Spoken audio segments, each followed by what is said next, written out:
combination of 184 and 174, dropping down on December 18th. Ironically, right after beating Joe LeBlanc while weighing in almost 5 pounds light, which was, he weighed in like 179.2 that day. He was having to start his descent to go to 174. Yeah, last time out at 74, it was Stephen Avalos of Minnesota and Chris McNeil. Now we're seeing Logan Storley, the true freshman, six-time South Dakota State champion from Webster. He was an early maturer. I didn't even know what wrestling was in 7th grade. This kid's winning amazing. state titles. No score yet early in the match, opening minute. Come on, hit him there now. Perry trying to put a little pressure on, and Don't let him run. Storley doesn't want any part of that. So they go off. Chris didn't have to go far to come to college. What, about a mile or two? Yeah, He's Stillwater, Oklahoma native. Actually stayed to wrestle in Stillwater High School. His older brother Mark, the assistant coach at Illinois, he went to Blair Academy in New Jersey to wrestle. And interesting enough, it was Illinois versus Oklahoma State in the other semi. Brother versus brother there when these two guys stepped on the mat. Well, Perry was on the edge of the mat. And brother Chris versus Perry was on the mat. Yeah, and brother versus uncle from a coaching standpoint. With Mark Perry wrestling at Iowa all those years, we got used to that one. Sure. No score, 1:30 into the match. Nobody's been in danger yet. Shot by Perry and a nice one. Storley trying to dive out of there, but Perry covers, and there's 2. Good job by Chris Perry on the shot. He's looked very sharp and crisp since he went down to the weight, to the new weight, but she got a couple of guys named Amuchastegi and Ruth who will have something to say about 174 also. Perry throws in the leg, and he's very tough on top. You don't want him to get you stretched out, which he has done with Storley, and he'll try to throw a half or a crossface in along with the legs.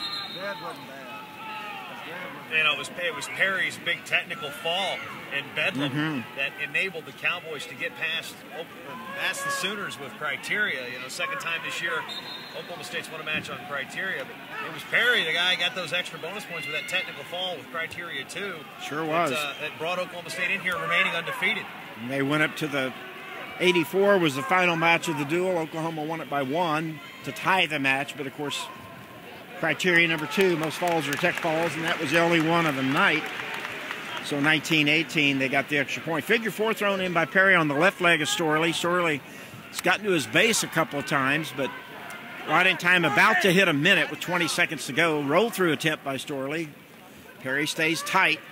And you got to watch it for Perry there. You get a defensive fall against you, so you got to be careful. Final 7 seconds of the period. 2-0 Perry. He's got well over a minute riding time now. 2-1, and the riding time will be 1:18 as the period ends.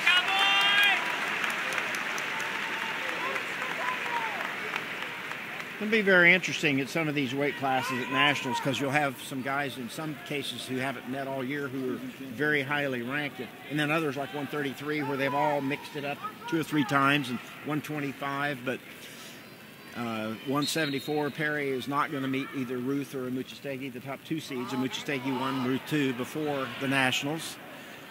Caution there on well, at the beginning of the season, Storley came in as a highly ranked true freshman, and from a ranking standpoint, having coordinated the Division I rankings for several years, don't like ranking true freshmen right out of the gate. I thought he might have been ranked a little high as a true freshman. I think he's validated it. I mean, it's a situation where, okay, you might have gotten this one right, because he's been winning, and he's been winning against good opponents. I don't think he's wrestled anybody up to Perry's ability in terms of that top. You see, he got rode out for a minute 10 there. If you don't get me started on rankings, but if you rank a true freshman at the start of the year, you're projecting, not ranking on resume. Rankings should be a resume to date of what you've done, not a projection of how good you think someone will be. Of course, the difference there being redshirt freshman versus true freshman. Now, if the redshirt freshman in his redshirt year has beaten some ranked wrestlers, then I don't have a problem with him being ranked. But if in open tournaments, if he never even beat anybody in the top 20, how can you rank him in the top 20 when he goes into the lineup until he beats somebody in the top 20 is my only point.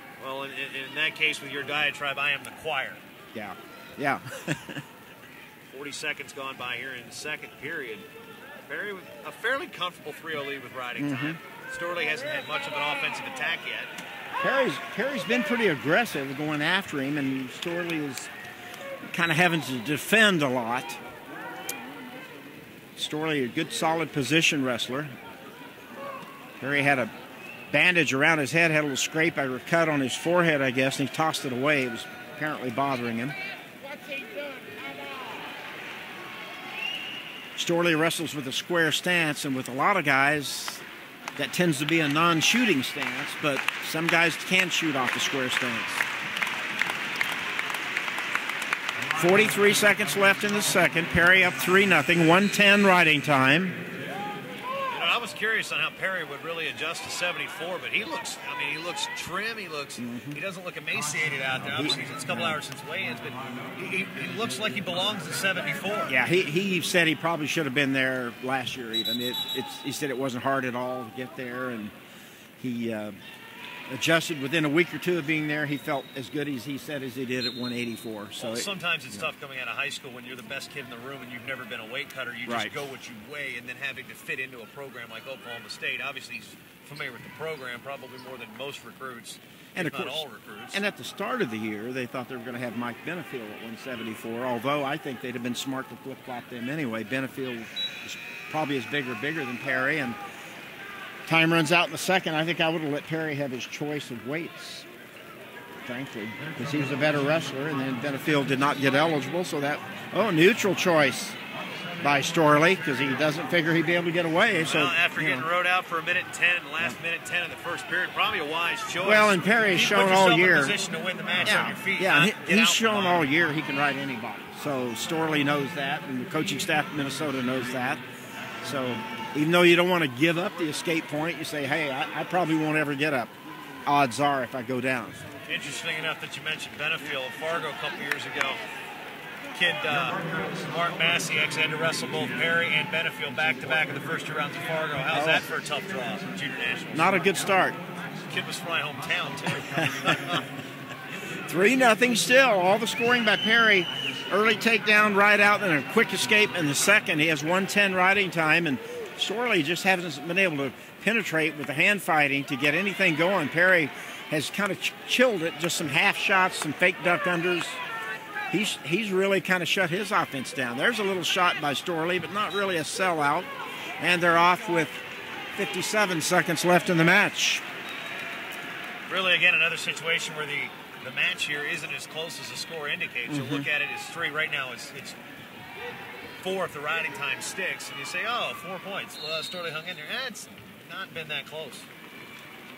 No disrespect to Logan Storley. No, it was just he hasn't been able to get anything going. Now, Storley's trying to pick up the pace, and he's shot in a couple of times now. He knows he's got to find something. He either needs a big move or 2 takedowns. Storley from Webster, South Dakota. There's another famous gopher from Webster, South Dakota. guy named Lesnar. You might have heard of him. Yes. Brock Lesnar, South Dakota native. Now Storley gets a leg. Perry, a nice counter on the side, though. Doesn't look like Storley's got much chance to score right now.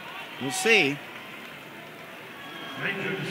Now we're seeing a lot of Mark Perry and Chris Perry's counter wrestling. That's his forte right there to get in that position. Score from the side off of the single leg. 2-1, and that'll do it. 4-0 Perry with the 1:10 riding time.